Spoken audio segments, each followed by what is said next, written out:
राधे राधे दोस्तों। 15 सितंबर दिन रविवार पर बना है महासंयोग। 15 सितंबर दिन रविवार को वामन एकादशी का व्रत मनाया जाएगा। साथ ही बड़ा रविवार का व्रत भी मनाया जाएगा।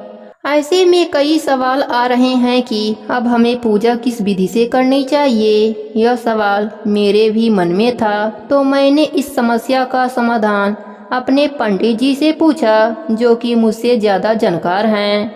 उन्होंने मेरी इस समस्या का समाधान किया। उन्होंने कहा, बहुत अच्छी बात है, बहुत शुभ संयोग होता है जब 3-4 शुभ तिथियां यानी 3-4 व्रत एक ही दिन पड़ता है। अहो भाग्य है। ऐसे में दोनों व्रत कर लेना चाहिए। पहले सूर्य भगवान की पूजा कर लेना है, कथा सुन लेना है और कुछ देर के बाद फिर आचमनी करके वामन भगवान की पूजा करना है और कथा सुनना है। रविवार के व्रत में शाम को अन्न खाया जाता है, लेकिन इस बार 2 व्रत पड़ने से फलाहार ही व्रत होगा। अन्न नहीं खाया जाएगा, इस दिन फलाहार रखा जाएगा। इस प्रकार दोनों व्रत पूर्ण माना जाएगा। कई लोग तो जल से ही व्रत कर लेते हैं, लेकिन अगर शरीर को जरूरत लगे तो आप फलाहार ले सकते हैं। दोनों व्रत का फल मिलेगा। व्रत छोड़ना नहीं है, क्योंकि यह बहुत भाग्य की बात है कि 2 व्रत एक ही साथ पड़ रहे हैं। तो आइए अब जानते हैं रविवार की पूजा विधि। रविवार का व्रत सूर्य देवता की पूजा का वार है। जीवन में सुख समृद्धि, धन संपत्ति, शत्रुओं से सुरक्षा और स्वास्थ्य सुख के लिए रविवार का व्रत सर्वश्रेष्ठ है। रविवार का व्रत करने व कथा सुनने से मनुष्य की सभी मनोकामनाएं पूरी हो जाती हैं। मान सम्मान, यश तथा उत्तम स्वास्थ्य मिलता है। बड़ा रविवार का व्रत भादो मास के शुक्ल पक्ष के अंतिम रविवार को मनाया जाता है। इस बार 15 सितंबर दिन रविवार को व्रत रखा जाएगा। रविवार के दिन सूर्य उदय से पूर्व जागकर शौच व स्नान आदि से निवृत्त होकर स्वच्छ लाल रंग के वस्त्र पहने, विधि विधान से गंध पुष्प आदि से भगवान सूर्य नारायण का पूजा करें। 24 बार गायत्री जप करें। सूर्य देव के बीज मंत्र का 12 या 5 या 3 माला का जप करें। मंत्र है ह्राम ह्रीम हौम सह सूर्याय नमः।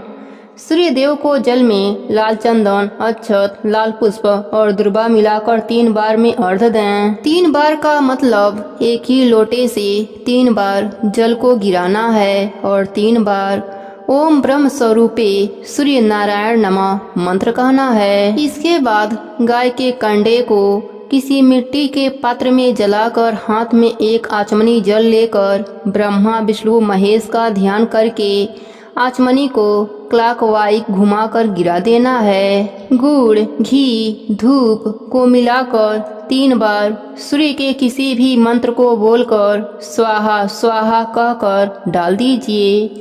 इसके बाद कथा कहानी सुनिए और अंत में आरती कीजिए। अब जानते हैं वामन भगवान की पूजा विधि। भगवान वामन की मूर्ति या विष्णु भगवान की किसी भी रूप की मूर्ति के समक्ष 16 उपचार से पूजन करना है। 52 फल और 52 रुपए दक्षिणा रखकर ब्राह्मण को दान दिया जाता है। इस व्रत को करने से 1000 एकादशी व्रत का फल प्राप्त हो जाता है, जिसके फलस्वरूप यह लोक सुखमय बन जाता है और मरने के बाद वैकुंठ लोक की प्राप्ति होती है।